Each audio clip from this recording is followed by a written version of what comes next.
A few weeks ago, I have made a review about the SVBony 220 7nm dual narrowband filter. And your reaction to that was, yeah, we kind of know that already. Couldn't you do a review about the 3nm filter? Way more interesting.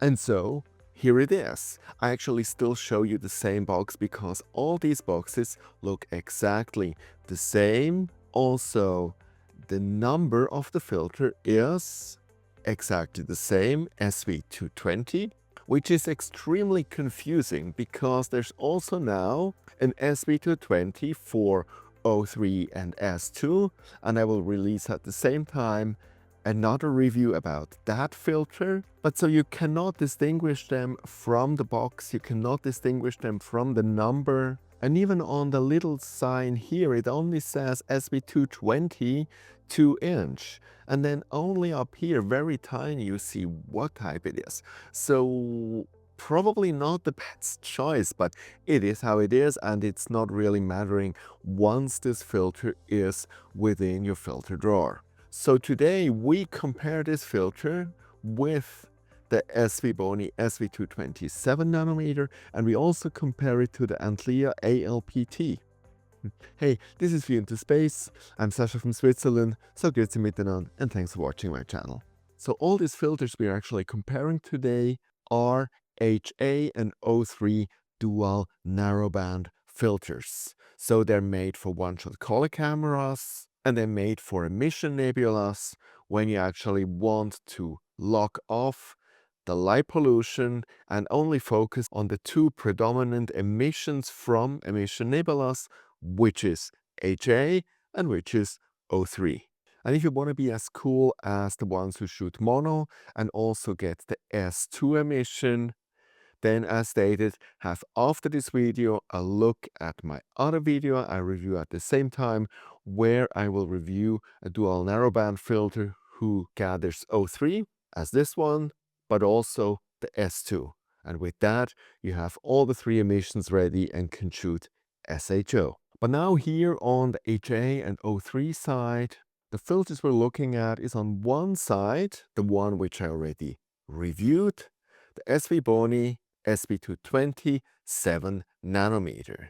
At the time of this shooting, it's Black Friday week, and at the moment this 7nm filter is available for only 121 euros, which is for such a filter just really, really cheap. But as I concluded in the video where I tested the 7nm, from a quality point of view, it definitely has its compromises. From a halo point of view, and from how well you actually can cut the light pollution out with 7nm, which is pretty wide.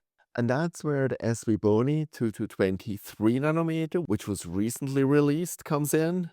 And 3nm is really very tight, so even in a bottle 8 or 9, you get decent results out of it.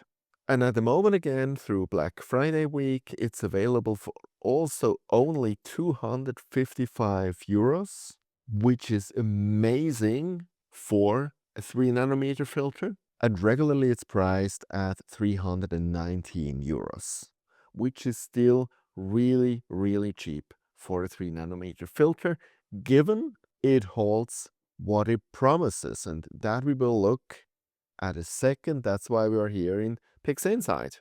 And then I want to compare it as last time with my Antlia ALP-T, which is a 5nm filter, costs 550 euros, so way more expensive. And even it's only 5nm, let's see how it can hold up, because I think that's now really a fair and very interesting comparison. Does it still have any benefit to pay way more for an Antlia compared to the 3nm 220 to the SVBony 3nm filter? And that I'm really interested to see. So how did I actually do the test?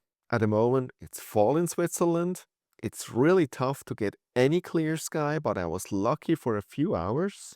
And so what I did is, I did 20 exposures times 120 seconds with each of these filters. And I used my ASCAR SQA70 so that, at least from a telescope point of view, we have the best possible quality. And from a camera point of view, I used my ASI 2600 MC Air. So an APS-C sensor which fits nicely to the 2-inch filters. And to be as cliche as possible, which I try at the moment with all these review pictures, I chose the Orion Nebula. Why not? In my last video I used Andromeda and the Pleiades, so Orion Nebula is next, and then for the next view perhaps I can do the Horsehead Nebula and then we crossed about all the fields. Anyway, let's get going. So first we compare the SVBony SV220 7nm, and that's what you're seeing right here, with the SV220 3nm. And the question is, does it make sense to pay double from 120 euros to 255 euros? And for context reason, I live in a Bortle 6 area. The moon was almost not shining this night.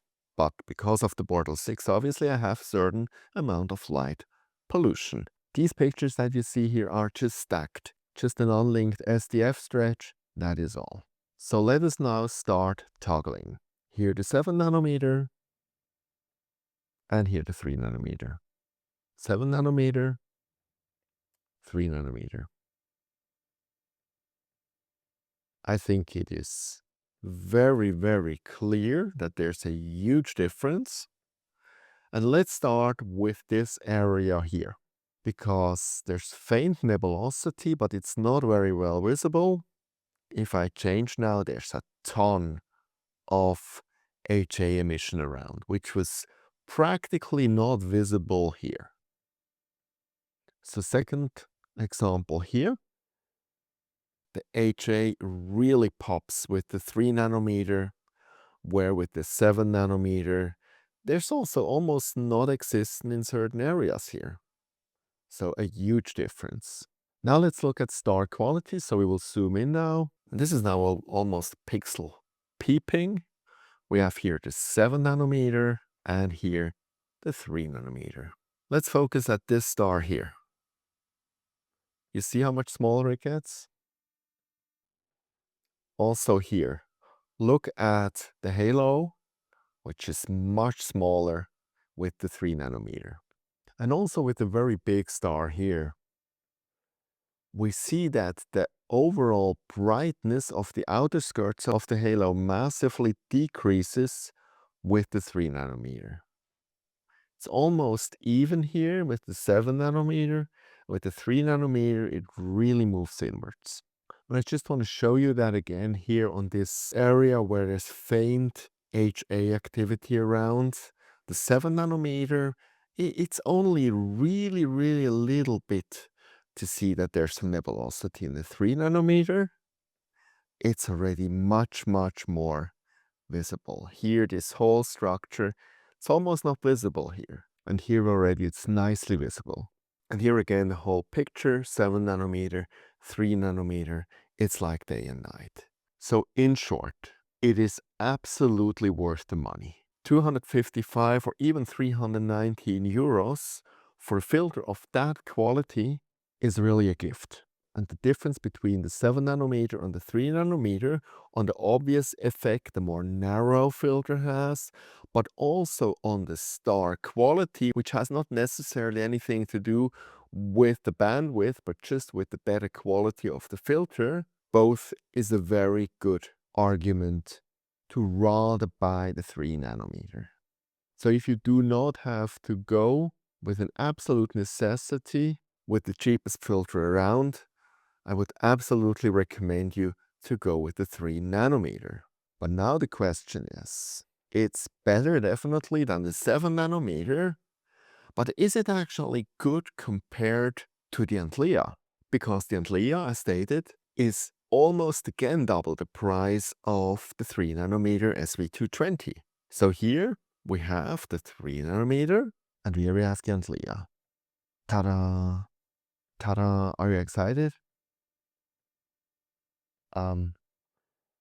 You might not see any difference at all. And quite honestly, I have a hard time also to see any difference, even I don't have YouTube compression in front of me. Here, a full picture, it's really almost the same. I couldn't say from that distance which one is better or worse. They're just the same. And if you would force me actually to decide now based on these two pictures, based on this zoom factor to choose one, I think I would choose the SVBony. Just looks still a little tiny bit better. Now let's zoom in and let's see if we can see something when we zoom in. Okay, 3 nanometer, ALP-T. 3 nanometer, ALP-T. And I have to say, even on this level, even with the star quality, for example, let's focus again on this tiny star here. No, it's the same. Let's focus on the big one. Do we have less halo? Perhaps a tiny little bit, yes. On this big star, the halo is a little bit smaller on the ALP-T. But then funny enough, if you look at these stars here, they're a little bit smaller with the 3 nanometer than with the ALP-T. And again, from the structure here, there's really no difference at all. It's just the same. So, ladies and gentlemen, based on the outcome of this test, I can make here an absolute buy recommendation for the SV220 3 nanometer. And it's not even relative to the price point. It is a good filter. No caveat, no considering or but or whatever. It is an absolutely great filter. And for that price, it's amazing. So huge kudos here to SVBony for pulling that off. I hope, and it should, cannibalize their 7 nanometer, because this is just a million times the better option than the 7 nanometer. The 7 nanometer has its issues, and it's really for me only the emergency option for people who really have an absolute minimal budget. But in any other case, please go to the 3 nanometer, and you have a filter which otherwise would have cost you at least $500 euros or more. So that's it already. And if you now want to look at the SV220 7 nanometer O3 and S2, which would complement that one to be able to shoot SHO, then please hop over now to my other video where I'll show you that. See you there. See you next time. And clear skies.